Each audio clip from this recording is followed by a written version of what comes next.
أعوذ بالله من الشيطان الرجيم بسم الله الرحمن الرحيم والله أنزل من السماء ماء فأحيا به الأرض بعد موتها إن في ذلك لآية لقوم يسمعون. اللہ کی توحید اور قدرت کاملہ، قادر مطلق کی قدرت کاملہ کے مظاہر اور ان کا تذکرہ چل رہا تھا. سورۃ النحل کے اندر 2 قسم کے مضامین کا ذکر تھا جو آہستہ آہستہ خود ہی آتا رہے گا. کہیں اللہ تعالیٰ مشرکین کے جوابات دیں گے، ان کے اعتراضات کے جوابات، اور کہیں اللہ تعالیٰ توحید کاملہ کے اور قدرت کے تذکرے کریں گے. تو یہاں پر اللہ تعالیٰ توحید کے اور قادر مطلق کی قدرت کاملہ کا تذکرہ فرما رہے ہیں. چنانچہ اللہ کا ارشاد ہے واللہ انزل من السماء ماء، اور اللہ نے نازل کیا آسمان سے پانی، فاحیا بہ الارض، اور زندہ کیا بہ اس پانی کے ذریعے الارض زمین کو، بعد موتها اس کے مر جانے کے بعد. زمین کا زندہ ہونا اور مرنا. زمین کے مرنے کا مطلب ہے بنجر زمین، خراب زمین، ایسی زمین کہ جو بنجر تھی اس پر پانی کی بوندیں پڑتی ہیں. اور اللہ کی توحید کا یہ مظہر ہے، قدرت کاملہ کا یہ مظہر دیکھنے کو ملتا ہے کہ پانی کی چند بوندیں اس بنجر زمین کے اوپر یہ کام کرتی ہیں کہ وہ زمین لہلہانے کھیت کی طرح لگ جاتی ہے. تو اللہ فرما رہے ہیں کہ یہ زمین کچھ نہ تھی، بنجر تھی، پانی کی چند بوندوں نے اس کے اندر لہرانا پن بھر دیا اور یہ ہری بھری ہو گئی. تو یاد رکھو، جب مسلمان اور انسان یہ بات ذہن میں رکھیں کہ جب ان کا صفایا ہو جائے گا قبر میں، نہ ان کی ہڈی ہوگی نہ کوئی ذرہ ہوگا. تو جس طریقے سے اللہ تعالیٰ بنجر اور مردہ زمین کو چند پانی کی بوندوں سے دوبارہ لہلہاتا کھیت بنا دیتا ہے، اسی طریقے سے ان انسانوں کو بھی اللہ تعالیٰ دوبارہ قیامت کے دن کھڑا کر دے گا. واللہ انزل من السماء ماء، اور اللہ نے نازل کیا آسمان سے پانی، فاحیا بہ الارض، پس زندہ کیا اس سے زمین کو، بعد موتها اس کے مر جانے کے بعد. ان فی ذلک لآیہ، بلا شبہ اس میں نشانی ہے، لقوم، اس قوم کے لیے، یسمعون جو غور و فکر کرتی ہے. دوسرے نمبر پر وَإِنَّ لَكُمْ فِي الْأَنْعَامِ لَعِبْرَةً، بلا شبہ تمہارے لیے، فی الانعام مویشیوں کے اندر، لعبرۃ غور و فکر کا مقام ہے. نسقیکم ہم تم کو پلاتے ہیں، مما فی بطونہ جو کچھ ان مویشیوں کے پیٹوں میں ہے، من بین فرث گوبر، و دم اور خون، من بین ان کے درمیان سے. کیا پلاتے ہیں؟ لبنن خالصا خالص دودھ پلاتے ہیں، سائغا للشاربین جو پینے والوں کے لیے انتہائی خوشگوار ہوتا ہے، سائغا للشاربین جو پینے والوں کے لیے لذت کا جس میں سامان ہے. پہلے پانی کا ذکر کیا کیونکہ تمام نعمتوں میں پانی کی نعمت اللہ کی نعمتوں میں سب سے بڑی نعمت ہے، اور پانی کی نعمت ہر نعمت کی بنیاد ہے. پانی کی نعمت کے بعد اللہ فرما رہے ہیں کہ تم جانوروں اور مویشیوں کے اندر غور و فکر کرو کہ دیکھو کہ جانور کوئی چیز کھاتا ہے، کھانے کے بعد اس کے پیٹ میں جاتی ہے، اور پیٹ میں جانے کے بعد اس کے تھنوں سے بذریعہ دودھ بن کر نکل جاتی ہے. یہ کوئی کم قدرت کی کاریگری ہے؟ یہ اللہ کی قدرت کا کوئی کم مظہر ہے کہ کیا کھا رہا، کیا پی رہا اور کیا نکل رہا. ہری گھاس کھانے کے بعد سفید چمکتا ہوا دودھ، اور ایسا دودھ جو پینے والوں کے لیے ان کی روح کی تازگی اور جسم کو زیادتی اور موجب برکت کا ذریعہ ہو. یہ کوئی کم اللہ کی قدرت کی کاریگری ہے. چنانچہ فرما رہے وَإِنَّ لَكُمْ فِي الْأَنْعَامِ لَعِبْرَةً کہ تمہارے لیے ان مویشیوں کے اندر بڑی سوچ کا مقام، غور و فکر کرنے کی چیز ہے. حضرت عبداللہ ابن عباس رضی اللہ عنہ فرماتے ہیں کہ جب جانور کوئی چیز کھاتا ہے تو وہ سب سے پہلے معدے میں جاتی ہے، معدہ اس چیز کو پکاتا ہے. جب معدہ اس چیز کو پکاتا ہے تو پکانے کے بعد وہ چیز کا جو فضلہ ہے، یعنی فضلہ کہتے ہیں کسی چیز کی، فضلے کا مطلب زائد ہونا، جسے پخانہ کہتے ہیں، جانوروں کا گوبر، تو وہ اس کا جانور کا فضلے کو سب سے نیچے بٹھا دیتا ہے، اور یہی میدا اوپر دودھ کر دیتا ہے، اور پھر دودھ کے اوپر خون ہوتا ہے۔ اب اللہ تعالیٰ کی قدرت کی کاریگری یہ ہے کہ اوپر خون ہے اور نیچے گوبر ہے، فضلہ ہے، اور درمیان سے اللہ تعالیٰ خالص دودھ نوازا ہے۔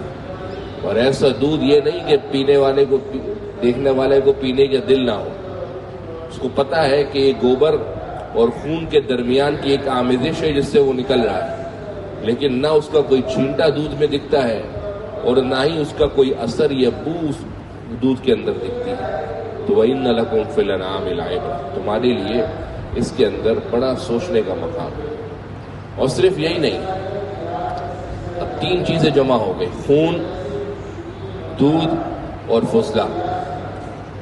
اب جو جگر ہے، اس جگر کو اللہ نے یہ ذمہ داری دی ہے کہ ان کی رگوں تک یہی چیزیں پہنچاؤ جس طریقے سے یہ ہے۔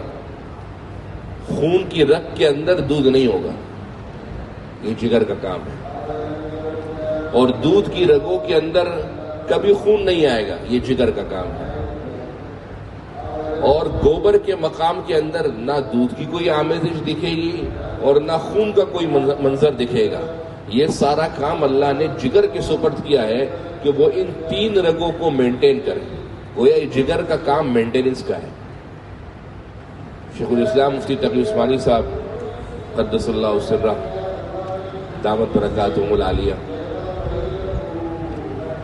فرماتے ہیں کہ میرے بڑے بھائی مفتی رفیع عثمانی صاحب، مفتی اعظم پاکستان، ایک دفعہ ڈاکٹر کے پاس بیٹھے ہوئے تھے، اور وہ ڈاکٹر صاحب گردے کے بڑے اسپیشلسٹ تھے، تو ان سے کوئی بات چیت کے دوران کہنے لگے کہ بھائی اب تو سائنس نے بڑی ترقی کر لی ہے، تو لگے تو گردہ بھی بنا دو، روبوٹ بنا رہے ہو، سب کچھ تو کر رہے ہو، گردہ بھی بنا دو۔ تو انہوں نے کہا حضرت بات یہ ہے کہ گردے کو پہلی بات یہ کہ بنانا آسان نہیں ہے، بڑا مشکل کام ہے، لیکن بہرحال ترقی ہو گئی تو یہ نہیں کہہ سکتے کہ محال ہے، بنا تو لیں گے، لیکن کوئی کروڑوں روپے کی لاگت ایک گردے کے بنانے پر آ جائے گی، کروڑ روپے کی لاگت، کیونکہ چھلنی کا بنا ہوا ہے، ایک باریک چھلنی اور چھلنی کے اندر ہے، اس کے اندر اتنی بڑی لاگت آ جائے گی ایک گردے کے بنانے کے اندر۔ ہم وہ بھی چلے بنا لیتے ہیں کہ بھائی جو بندہ جس کو اللہ نے مال و ثروت خوب دیا ہو وہ اپنے کسی کے لیے خرید لے، لگا دیں گے، لیکن بولا حضرت مسئلہ یہ ہے کہ گردے کے اندر ایک دماغ ہوتا ہے، گردے کا وہ دماغ بتاتا ہے کہ کتنا، کس وقت، موسم کے حساب سے کتنا دینا ہے، کتنا رکھنا ہے، کتنا پھینکنا ہے۔ انسان ایک غذا کھاتا ہے، اسی غذا سے خون بن رہا ہے، اسی غذا سے آپ کا جسم بن رہا ہے، اسی غذا سے آپ کا گوشت پوش بڑھ رہا ہے، اسی غذا سے آپ کی شوگر مینٹین ہو رہی ہے، اور اسی غذا سے ایک بڑے حصے سے آپ کا فضلہ بن رہا ہے۔ اور یہ جو دماغ ہے یہ گردے کے اندر فٹ ہے، جو گردے کے اندر کا دماغ اس بات کی رہنمائی کرتا ہے کہ ہمیں کس جگہ پر، کس بندے کو، کس اس کی جسمانی ساخت کے مطابق کیا دینا ہے، یہ گردے کا دماغ بتاتا ہے۔ میرے جیسا ہٹا کٹا آدمی ہو اور ایک دبلا پتلا سا آدمی ہو تو کیا دونوں کا گردہ ایک ہی طریقے سے مینٹین کرے گا خون کو، غذا کو، فضلے کو؟ نہیں، ہر بندے کا الگ الگ نظام ہوگا۔ تو ہم یہ سب چیزیں بھی اگر بنا لیں تو بھی گردے کا دماغ تو کسی صورت بنا ہی نہیں سکتا، یہ اللہ کی کاریگری ہے۔ وَإِنَّ لَكُمْ فِي الْأَنْعَامِ لَعِبْرَةً، بلا شبہ تمہارے لیے مویشیوں کے اندر بڑے عبرت کا سامان ہے، یعنی بڑے غور و فکر کا مقام ہے۔ نسقیکم، ہم تم کو پلاتے ہیں، مما فی بطونی، جو کچھ اس کے پیٹ کے اندر ہے، من بین فرث، گوبر کے درمیان، ولبن، اور دودھ کے درمیان، لبناً خالصاً، خالص دودھ، سائغاً للشاربین، جو پینے والوں کے لیے جس میں لذت کا سامان ہے۔ اس سے یہ بھی معلوم ہوا کہ جب اللہ تعالیٰ اچھی چیز بھی جب کھلا اور پلا سکتے ہیں تو انسان خود بھی اچھی سی اچھی چیز کھا پی سکتا ہے۔ یہ زہد کے خلاف نہیں، یہ تقوی کے خلاف نہیں ہے کہ انسان اچھا کھانا کھائے، انسان بہترین قسم کا لنچ اور ڈنر کرے، یہ تقوی اور زہد کے خلاف نہیں۔ آپ کو اللہ نے نوازا ہے مال و دولت سے، نعمتوں ثروتوں سے، آپ اچھا سے اچھا کھائیں۔ جب اللہ خود اچھے سے اچھا کھلا رہا ہے تو یہ انسان کے خامہ خام کا زہد ہے کہ وہ کہے کہ نہیں میں یہ نہیں کھاؤں گا اچھی چیز، میں تو خراب چیز ہی کھاؤں گا۔ اگر اللہ نے آپ کو اس بات کی طاقت دی ہے اور آپ کی صحت اجازت دیتی ہے کہ آپ مٹن کھائیں، آپ کہیں نہیں میں مٹن نہیں کھاؤں گا، میں تو سبزی کھاؤں گا، اور اس کو کھانے کو آپ اپنا زہد سمجھیں اور تقویٰ سمجھیں، تو یہ بات درست نہیں ہے۔ کیونکہ اللہ جب خود اچھی چیز کھلا پلا رہا ہے اور مسلمانوں کو، انسانوں کو بطور امتنان اور احسان اس بات کا تذکرہ کر رہا ہے، اس کا مطلب کھانا برا نہیں ہے۔ دوسری بات یہ ہے کہ کھانے کے بعد کی دعا تو ایک مشہور ہے، الحمدللہ الذی اطعمنا وسقانا وجعلنا مسلمین۔ اچھا یہ وجعلنا مسلمین ہے، من نہیں ہے۔ یہ جتنی کتابوں میں من لکھا ہوا ہے نا، یہ سب غلط لکھا ہوا ہے۔ یہ بالکل بھی ہمارے کچھ تسامحات ہیں، ہمارے ہو جاتے ہیں بحیثیت انسان، لیکن یہ من کا لفظ بالکل بھی نہیں ہے۔ اس پر میں نے اپنے زمانے کے اندر بہت تحقیق کی۔ اس زمانے میں دارالفتہ کے اندر کسی نے مسئلہ پوچھا تھا تو ہم نے بڑی تحقیق کی۔ ہماری جتنی اردو زبان کی مسنون دعائیں ہیں، جتنی بھی کتابیں ہیں، سب کے اندر من ہے، سب میں۔ لیکن جب حوالہ دیکھتے ہیں ترمذی کا مثال کے طور پر، ترمذی شریف کی کتاب کھولتے ہیں اس میں من نہیں ہے۔ جس کتاب کا حوالہ یعنی جو اصل مرجع ہے، اصل مصدر ہے، اس کے اندر ہی جب من نہیں ہے تو بعد میں آنے والوں نے کسی نے من لگا دیا، اس کی دیکھا دیکھی پوری امت ہی من پڑھ رہی، وجعلنا من المسلمین، حالانکہ من نہیں ہے۔ ہم کوئی پڑھے تو ہم یہ نہیں کہہ سکتے کہ آپ اس کو کان سے کہیں، گوشمالی کر لیں اس کی کہ بھئی آپ نے انتہائی غلط دعا پڑھ لی، یہ تو نہیں کر سکتے، لیکن یہ الفاظ نبوت نہیں ہے۔ الحمدللہ الذی اطعمنا وسقانا وجعلنا مسلمین، کیونکہ حضور صلی اللہ علیہ وسلم کی جو زبان سے نکلے ہوئے الفاظ ہیں، وہ زبان سے نکلے ہوئے الفاظوں کے اندر اپنا وزن ہے، اس کے اندر آپ اضافہ یا آگے پیچھے نہیں کریں، یہ زیادہ بہتر ہے۔ اسی طریقے سے ایک دعا ہے کہ کھانے کے بعد کی، اللہم بارک لنا فی طعامنا، اے اللہ ہمارے کھانے میں برکت نصیب فرما، وَأَطْعِمْنَا خَيْرًا مِّنْهُ، اور ہمیں اس سے بہتر کھلا۔ تو جب حضور کی دعاؤں میں خود یہ دعا شامل ہے کہ ہمیں اس سے بہتر کھلا، تو اچھا کھانا کھانا یہ زہد اور تقوی کے خلاف نہیں ہے۔ ہاں دودھ کی دعا کے اندر یہ نہیں ہے، دودھ کی دعا ہے اللہم بارک لنا فیہ وزدنا منہ، کیونکہ دودھ سے بہتر تو کوئی غذا نہیں ہے، دودھ تو تمام غذاؤں کی بانی ہے، دودھ سے بہتر چونکہ کوئی غذا ہے نہیں، اس کے دودھ کی دعا کے اندر اس سے بہتر کا لفظ نہیں ہے، اور دودھ کی دعاؤں کے اندر برکت اور زیادتی کا لفظ ہے۔ عام کھانے سے بڑھ کر ایک کھانا ہے، آپ اچھا کھانا کھائیں، کل کو ایک بہترین ڈش تیار ہو جاتی ہے۔ آج کل ترکش کھانوں کا دماغ بن گیا ہے کہ بھئی ترکش کھانے سب سے بہترین ہے، کل کو کوئی اور لبنانی کھانے تیار ہونے لگ جائیں گے۔ تو ایک سے بڑھ کر ایک کھانا اللہ کی نعمتیں اور اللہ کی قدرت کی کاریگریوں پر دلالت کرتا ہے۔ وَإِنَّ لَكُمْ فِي الْأَنْعَامِ لَعِبْرَةً، بلا شبہ تمہارے لیے مویشی کے اندر انتہائی غور و فکر کا مقام ہے۔ نسقیکم مما فی بطونی، اللہ فرماتے ہیں ہم تم کو پلاتے ہیں جو کچھ ان مویشیوں کے پیٹوں میں ہے، من بین فرث و دم، گوبر اور خون کے درمیان، لبنا خالصا، خالص دودھ، سائغا، جو خوش افزا ہیں، روح افزا ہیں، جس کے اندر خوشگواری ہے، للشاربین، پینے والوں کے لیے، ومن ثمرات النخیل والاعناب، اور کھجوروں اور انگوروں کے میووں میں سے، تتخذون، تم بناتے ہو، منہ سے، سکرن، نشے آور چیزیں، ورزقا حسنا، اور اچھا رزق، ان فی ذلک لآیۃ، بلا شبہ اس میں نشانی ہے، لقوم، اس قوم کے لیے، یعقلون، جو سمجھ رکھتی ہے۔ ومن ثمرات النخیل والاعناب، اور اسی طریقے سے کھجوروں اور انگور کے باغات میں، پھلوں میں سے، میووں میں سے، تتخذون منہ سکرا، تم بناتے ہو اس سے نشاور چیزیں، ورزقا حسنا، اور اچھا رزق، ان فی ذلک لآیہ، بلا شبہ اس میں نشانی ہے، لقوم یعقلون، اس قوم کے لیے جو سوجھ بوجھ رکھتی ہے، عقل رکھتی ہے۔ چونکہ اللہ تعالیٰ کی توحید کے اور قدرت کے تذکرے چل رہے ہیں تو اسی میں سے فرما رہے ہیں. جو تفصیل میں آپ سے عرض کر رہا ہوں وہ ذرا غور سے سنیں تو آپ کو میری بات زیادہ اچھے سے سمجھ میں آئے گی. بات اس وقت ساری اللہ کی قدرت کی چل رہی ہے.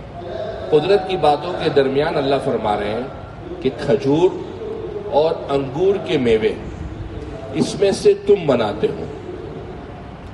پہلے چوپایوں کے اندر جو غور و فکر کا مقام تھا وہ یہ تھا کہ نسقیکم، ہم تمہیں پلاتے ہیں. اور یہاں پر اللہ یہ نہیں فرما رہے کہ ہم تمہیں دیتے ہیں، اللہ فرما رہے تم خود بناتے ہو. جب کوئی چیز بنانے والا قادر مطلق ہے اور انسان کو فراہم کر رہا ہے تو لا محالہ وہ چیز بہتر سے بہترین ہے. لیکن جو چیز انسان خود بنا رہا ہے وہ چیز ضروری نہیں ہے کہ جو انسان خود بنا رہا ہے وہ ساری کی ساری نعمت اور راحت ہی ہو. ممکن ہے وہ غلط بھی ہو، ممکن ہے وہ صحت کے لیے مفید نہ بھی ہو. جبھی اللہ فرما رہے تتخذون، تم بناتے ہو. اب جب تم بناتے ہو تو گویا ان چیزوں کے اندر انسانی صنعت اور انسانی کاریگری کا دخل ہو گیا. حالانکہ دودھ میں کوئی انسانی کاریگری نہیں ہے. یہی وجہ ہے کہ جانور کوئی بھی قسم کی غذا کھائے، ہری کھائے، جو بھی پیلی غذا کھائے، کوئی بھی گھاس کھائے، لیکن دودھ سفید نکلتا ہے. دودھ آج تک رنگ برنگا نہیں نکلا. لیکن جب انسان کی صنعت اور کاریگری کو دخل ہے تو انسان اس سے اچھی چیز بھی بناتا ہے، جس کو اللہ فرما رہے ہیں رزق حسنہ، اچھا رزق، اور غلط چیز بھی بناتا ہے اور وہ ہے سکرہ، نشاور چیزیں. لہذا اس آیت سے اس بات کا استدلال کرنا کہ اللہ تعالیٰ کی طرف سے گویا خود نشاور چیزیں بنانے کی اجازت مل رہی ہے، یہ بات غلط ہے. کیونکہ اس کے اندر انسانی صنعت کو بتایا جا رہا ہے، اور انسانی صنعت دونوں چیزیں بتاتی ہے، اچھی چیز بھی بناتی ہے اور بری چیز بھی بناتی ہے. اور بعض مفسرین فرماتے ہیں کہ سکر کا یہ جو آیت ہے یہ آیت بالاتفاق مکی ہے، مکہ المکرمہ میں نازل ہوئی ہے. جب مکہ میں یہ آیت نازل ہوئی ہے تو اس وقت تک شراب پینا حلال تھا. اس وقت تک شراب پینا حلال تھا ابتدائی اسلام کے اندر. جب شراب پینا حرام ہوا وہ ہوا مدینہ کے اندر، اور مدینہ کے اندر شراب کی حرمت کے اوپر اٹل فیصلہ نازل ہو گیا کہ ایمان والو یہ شراب، جوئے اور یہ اس قسم کی چیزیں رجس من عمل الشیطان، انتہائی نجس اور بدبودار چیزیں ہیں، فاجتنبوا، لہذا تم اس سے بچو. جب یہ حرمت کا حکم نازل ہو گیا تو اس حکم نازل ہونے نے اس آیت کو منسوخ کر دیا. اب یہ آیت اگر کوئی بندہ اس سے نکالنا بھی چاہے کہ گویا اللہ تعالیٰ کی طرف سے نشاور چیزیں بنانے کی اجازت مل رہی ہے تو یہ آیت منسوخ سمجھی جائے گی، اور مدینہ میں اترنے والی آیت جو سورۃ الانعام کی ہے وہ اس کے لیے ناسخ ہوگی کہ گویا یہ شراب پینے کی حرمت کا حکم بعد میں نازل ہو چکا ہے. ٹھیک ہے. وَمِن ثَمَرَاتِ النَّخِيلِ، اور اگر وہ تفصیل ذہن میں رکھے جو میں نے آپ کو پہلے تھوڑی سی ہلکی سی تمہید کے ساتھ بتا دی تو یہ اعتراض پیدا ہی نہیں ہوگا کہ بھائی نشاور چیزیں بھی صحیح ہیں اور اس کے حسنہ بھی صحیح ہے. وَمِن ثَمَرَاتِ النَّخِيلِ، اور کھجور اور وَالْعَنَابِ اور انگور کے میووں سے، تَتَّخِذُونَ تم بناتے ہو منہ اس سے سکرًا نشاور چیزیں، وَرِزْقًا حَسَنًا اور رزق حسن یعنی اچھا رزق. إِنَّ فِي ذَلِكَ لَآیَةً، بلا شبہ اس میں نشانی ہے، لِقَوْمٍ اس قوم کے لیے، یعقلون جو سمجھ رکھتی ہے. اللہ کی توحید کے تذکرے چل رہے ہیں. آگے اللہ فرما رہے وَأَوْحَىٰ رَبُّكَ، اور تیرے رب نے جی میں ڈالا، تیرے رب نے دل میں بات ڈالی، إِلَى النَّحْلِ شہد کی مکھی کے، أَنِ اتَّخِذِي کہ تو بنا لے، مِنَ الْجِبَالِ پہاڑوں کے اندر، بُيُوتًا گھر، وَمِنَ الشَّجَرِ اور درختوں کے اندر بھی، وَمِمَّا يَعْرِشُونَ اور ان چیزوں کے اندر بھی جہاں لوگ عمارتیں بناتے ہیں، یعنی وہیں تو اپنا چھتا لگا لے. اللہ نے یہ بات شہد کی مکھی میں دل میں ڈال دی. ثم کھلی پھر کھا، من کل الثمرات ہر قسم کے پھلوں میں سے، فصلوں کی پھر چل، سبل ربی کی اپنے رب کے راستوں پر، ذلولا نرمی سے، آسانی سے، یعنی ایسے راستے جو بڑے آسان ہیں. یخرج من بطونہا نکلتا ہے ان شہد کی مکھی کے پیٹوں سے، شراب پینے کا سامان، مختلف الوان جس کی رنگت مختلف ہے، فیہ شفاء للناس اس کے اندر لوگوں کے لیے شفا ہے. ان فی ذلک لآیہ بلا شبہ اس میں نشانی ہے، لقوم اس قوم کے لیے، یعقلون جو سمجھ رکھتی ہے. یتفکرون جو غور و فکر کرتی ہے۔ شہد کی مکھی تمام حیوانات کے اندر انتہائی ممتاز اور عقل مند اور بڑی فراست والی مخلوق ہے۔ یہی وجہ ہے کہ اللہ تعالیٰ نے جب کسی بھی جانور حیوانات کو بنایا ہے تو ساتھ فرمایا الذی اعطی کل شیء خلقہ ثم ہدی، کہ اللہ نے بنایا پھر اس کو رستہ بھی دکھایا۔ آج تک آپ نے سنا ہے کہ مچھلی کے پیٹ سے بچہ نکلا ہو اور مچھلی اس کو تعلیم دے رہی ہو کہ دیکھ پانی ہے، تیرے لیے بڑی مشکل ہوگی تیرنے کی، اس طرح تیرنا ہے، اور سامنے سے بڑی مچھلی منہ کھولے آ رہی ہے، اس کا مطلب یہ ہے کہ دائیں بائیں ہو جانا ہے۔ ادھر پیدا ہوتی ہے، ادھر ثم ہدی، اللہ اس کو راستہ دکھا دیتا ہے کہ تو یہ کس طریقے سے کرنا ہے۔ کبھی شیرنی کو دیکھا ہے کہ اپنے پیدا ہونے والے نومولود کے یہاں اس کو کچھاڑ ڈالنا، اس کو چنگھاڑنا، اس کو حملہ کرنا سکھاتی ہو کہ آگے جا کر تجھے چونکہ جنگل کا بادشاہ بننا ہے تو تجھے اس طریقے سے شکار کرنا ہوگا؟ کبھی دیکھا ہے؟ کبھی سنا ہے؟ نہیں۔ الذی اعطی کل شیء خلقہ ثم ہدی، اللہ نے ہر چیز کو اس کے حساب سے بنایا، بنانے کے بعد ثم ہدی، پھر رستہ دکھلایا کہ تمہیں ایسے ایسے اس کے دل میں بات ڈال دیں۔ لیکن یہاں پر دوسری مخلوقات میں سے اسی طرح شہد کی مکھی بھی ہے، لیکن اس شہد کی مکھی کے بارے میں اللہ تعالیٰ عجیب نسبت فرما رہے ہیں۔ وہ نسبت ہے وحی کی۔ وحی کا لغوی معنی ہے دل میں بات کا ڈالنا۔ اب اگر کوئی ریسرچ کرنے والا ہو جو قرآن مجید کو اپنی عقل سے سمجھے تو وہ تو بیچارہ سمجھے گا کہ جس طرح انبیاء پر وحی آتی ہے اسی طرح شہد کی مکھی پر بھی وحی آتی ہے، کیونکہ اللہ نے خود فرما دیا وَأَوْحَىٰ رَبُّكَ، تو تیرے رب نے وحی کی ہے۔ لیکن یہاں پر وحی لغوی معنی کے اندر ہے، یعنی اللہ نے دل میں بات ڈالی، اور انبیاء پر جو وحی آتی ہے وہ اصطلاحی معنی میں ہوتی ہے کہ جو مومنوں کے لیے، مسلمانوں کے لیے، انسانوں کے لیے اور اس وقت کے زمانے کی امت کے لیے ہدایت اور رحمت کا سامان ہوتی ہے۔ دونوں قسم کی وحی میں فرق ہے، لیکن جو اللہ نے لفظ قرآن مجید میں استعمال کیا، اس لفظ کی اتنی بڑی نسبت ہے کہ اس سے پتہ لگتا ہے کہ یہ شہد کی مکھی کوئی چھوٹی موٹی مخلوق نہیں ہے۔ یہ اپنی عقل و فراست، حسن انتظامات اور بہترین قانون سازی اور تدابیر کے اندر تمام حیوانات مخلوقات سے الگ تھلگ ہے اور انسانوں کی ٹکر کے اوپر ہے۔ جس طریقے سے انسانوں کے اندر سیاست ہے، حکمرانی ہے، بادشاہت ہے، اسی طریقے سے اس مکھی کے اندر بھی سیاست، بادشاہت اور حکومتیں ہوتی ہیں۔ اس کی سب سے بڑی ملکہ ہوتی ہے۔ یہ ملکہ ایک ہفتے کے اندر 10,000 سے 12,000 انڈے دیتی ہے۔ شہد کی مکھی کی ملکہ 10,000 سے 12,000 انڈے دیتی ہے۔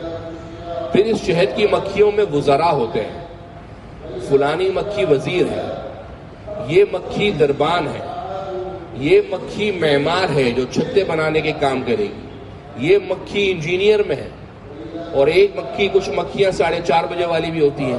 4:30 بجے والی سمجھتے ہیں؟ یعنی جو غیروں کو اندر آنے سے روکتی ہے۔ کہ کوئی ایسی مکھی جو غلط قسم کا پھل یا پھول اور پھل بوٹے کے بجائے کسی گندگی کے اوپر خدا نہ خواستہ بیٹھ کر آ گئی تو وہ 4:30 بجے والی جو مکھی ہے وہ ایسی مکھیوں کو اندر آنے نہیں دے گی، بلکہ ملکہ اس کو سیدھا حکم صادر کرے گی کہ اس کو کیا کرو، پابند سلاسل کرو اور قتل کر دو۔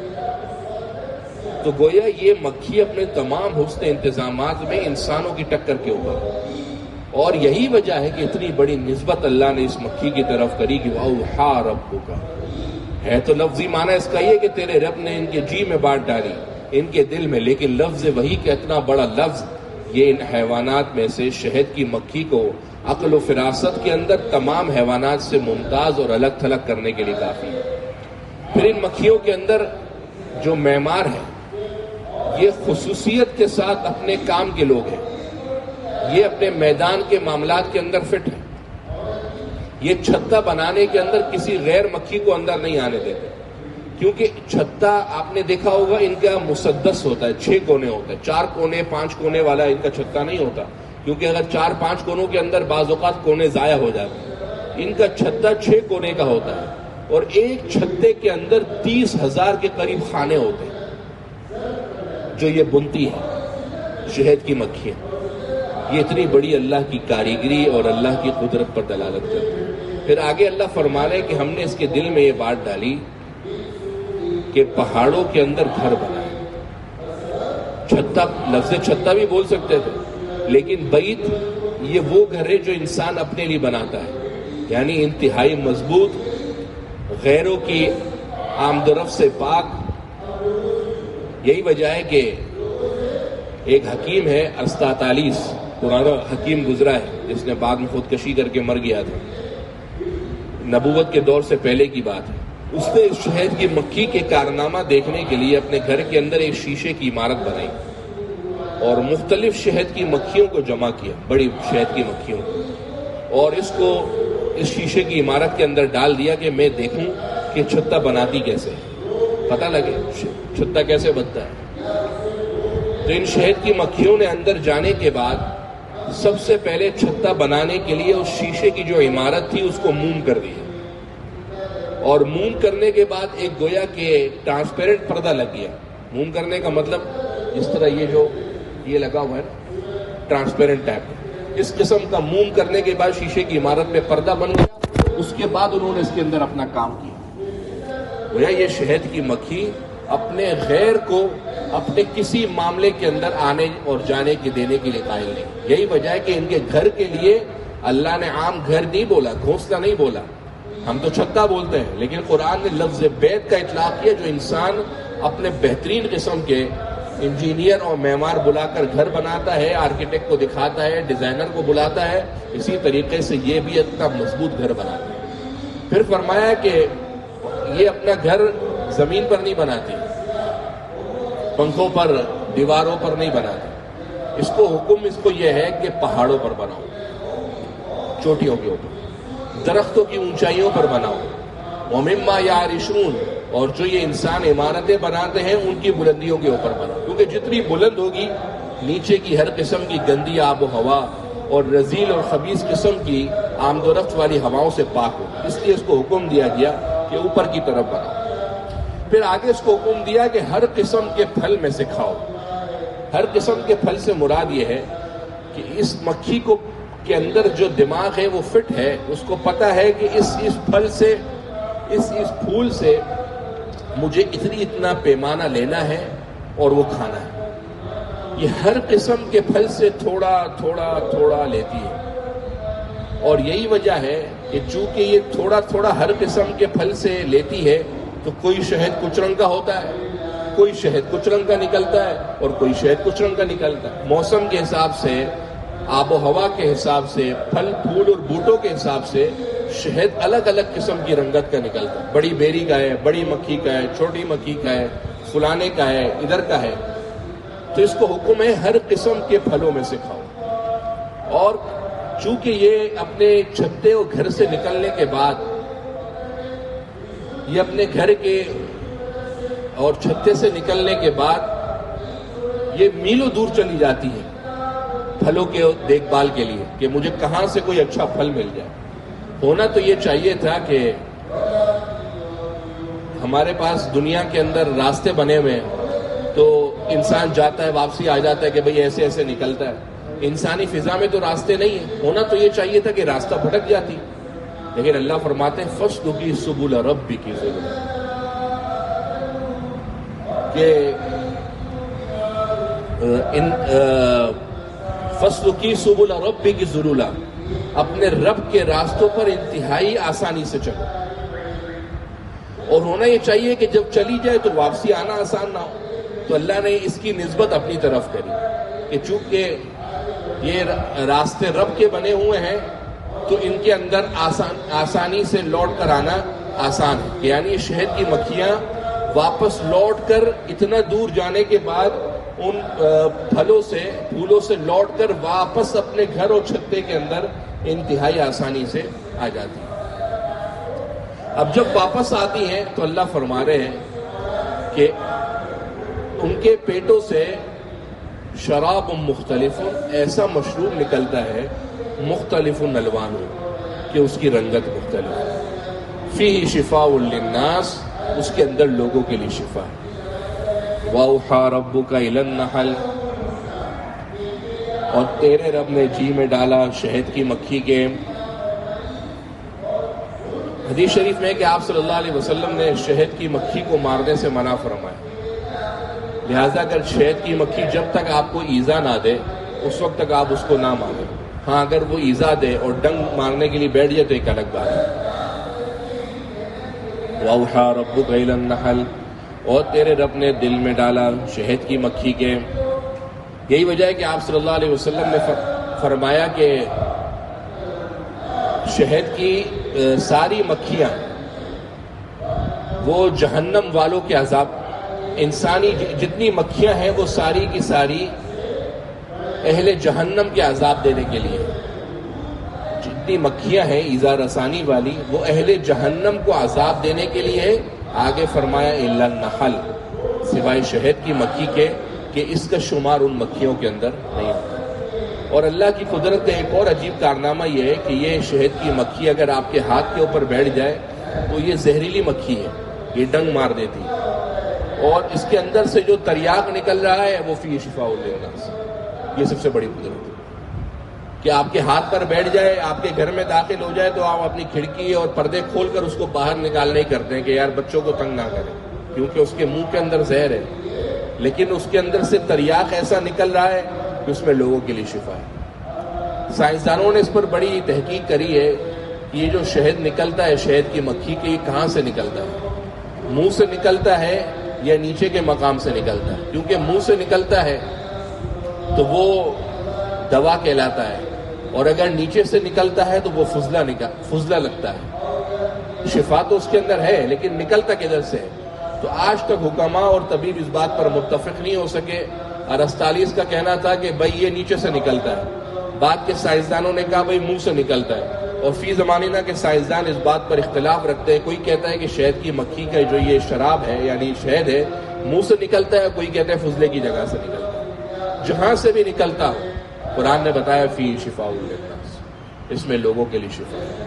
حدیث شریف میں مہینے میں 3 دن صبح کے وقت نہار منہ شہد چاٹ لے، اللہ تعالیٰ اس کو بڑی بیماریوں سے محفوظ رکھے. لیکن کوشش کرے جب انسان دوسری چیزیں اچھی سی اچھی لینے کی کوشش کرتا ہے تو شہد جو ہے وہ اچھا سے اچھا لے، خالص شہد لے، اچھا شہد لے جس کے اندر شفا کا عنصر زیادہ سے زیادہ ہو. اللہ کے نبی صلی اللہ علیہ وسلم کے پاس ایک شخص آیا اور اس شخص کو کوئی بیماری تھی تو آپ نے فرمایا اس کو شہد پلاؤ. وہ شخص آیا اگلے دن اور کہنے لگا میں نے شہد پلایا لیکن شفا نہیں. تو اللہ کے نبی نے فرمایا دوبارہ پلاؤ. دوبارہ پلایا، اگلے دن آیا بولا پھر شفا نہیں ہوئی. بولا تیسرے دن بولا پھر پلاؤ. اگلے دن آیا بولا ابھی تک شفا نہیں ہوئی. تو آپ صلی اللہ علیہ وسلم نے فرمایا کذب بطنک وصدق اللہ، تیرے بھائی کا پیٹ جھوٹ کہہ رہا ہے لیکن اللہ کا کلام سچا ہے، کیونکہ اللہ کے کلام میں تو صاف لکھا ہے کہ اس کے اندر لوگوں کے لیے شفا ہے. چنانچہ جب اگلے دن شہد اس کو پلایا گیا تو وہ بالکل اپنے مرض سے بالکل ٹھیک ٹھاک ہو. اس کا استعمال تو انتہائی احتیاط کے مطابق جیسے بڑے حضرات اور طبیب بتاتے ویسے کرنا چاہیے. ہر چیز کے اندر اعتدال بہت اچھی بات ہے، بے اعتدالی غلط ہے. لیکن حکم ہمارے صحابہ کے اندر اور اکابرین میں فی شفاء للناس، اس میں ہر قسم کی شفا ہے. اگر آنکھ کے اندر پھوڑا بھی نکل آتا تھا، آنکھ کے اندر دانہ نکل آتا تھا تو بھی شہد لگا لیا کرتے، اور جسم پر پھوڑا نکل آتا تھا تو بھی شہد لگا لیا کرتے. ابن عمر رضی اللہ عنہ کو ایک دفعہ کسی نے دیکھا کہ جسم پر پھوڑا نکل گیا وہ شہد لگا رہے. عبداللہ ابن عمر رضی اللہ عنہ کسی نے بولا حضرت یہ کوئی شہد لگانے کی جگہ تو نہیں ہے؟ بولا میں کیوں نہ لگاؤں، قرآن میں لکھا ہے فی شفاء للناس، اس میں لوگوں کے لیے شفا ہے. تو اگر صحابہ جیسا یقین اور اعتقاد دلوں کے اندر زندہ ہو تو بھلے کریں، لیکن چونکہ یقین کی کمی ہے اس لیے اس طریقے سے استعمال کریں جس طریقے سے حکماء اور طبیب شہد کا استعمال بتاتے ہیں. وَأَوْحَىٰ رَبُّكَ، اور تیرے رب نے جی میں ڈالا شہد کی مکھی کے، أَنِ اتَّخِذِي کہ تو بنا لے مِنَ الْجِبَالِ پہاڑوں کے اندر گھر، وَمِنَ الشَّجَرِ اور درختوں کے اندر بھی، وَمِمَّا يَعْرِشُونَ اور ان چیزوں کے اندر بھی جن میں یہ لوگ گھر بناتے ہیں. ثُمَّ كُلِي مِن كُلِّ الثَّمَرَاتِ پھر کھا ہر قسم کے میووں میں سے، پھلوں میں سے. فَاسْلُكِي پھر چل سُبُلَ رَبِّكِ ذُلُلًا اپنے رب کے راستوں پر آسانی سے. يَخْرُجُ مِن بُطُونِهَا نکلتا ہے اس کے پیٹ سے، شراب مختلف ایسا مختلف شراب ایسا پینے کا سامان مختلف الوانو جس کی رنگت مختلف ہے فیہ شفاء للناس اس میں لوگوں کے لیے شفا ہے ان فی ذلک لآیات بلا شبہ اس میں نشانیاں ہیں لقوم اس قوم کے لیے یتفکرون جو غور و فکر کرتی ہے اللہ نے ہر مخلوقات کے اندر شعور رکھا ہے سائنسدان آج سے تھوڑا عرصہ پہلے اس بات پر متفق ہو گئے کہ جو درخت وغیرہ ہے یہ درختوں کے اندر اللہ نے شعور رکھا ہے درختوں کے اندر اللہ نے شعور رکھا ہے لیکن اللہ کی کتاب نے 1400 سال پہلے بتا دیا تھا کہ وَإِن مِّن شَيْءٍ إِلَّا يُسَبِّحُ بِحَمْدِهِ کہ دنیا میں جتنی بھی چیزیں ہیں چاہے وہ جاندار ہیں یا غیر جاندار ہیں سب اللہ کی تسبیح بیان کرتی ہیں یعنی سب کے اندر کسی نہ کسی درجے کا علم اور شعور موجود ہے وہ الگ بات ہے کہ انسان جیسا علم اور شعور نہیں ہے انسان تو علم اور عقل کے اندر سب سے ممتاز ہے لیکن ہر چیز کے اندر کچھ نہ کچھ شعور موجود ہے شہد کی مکھی ہے بظاہر ایک مکھی ہے لیکن اللہ نے اس سے کتنی چیزیں نکالی ہوئی ہیں واللہ وَأَوْحَىٰ رَبُّكَ إِلَى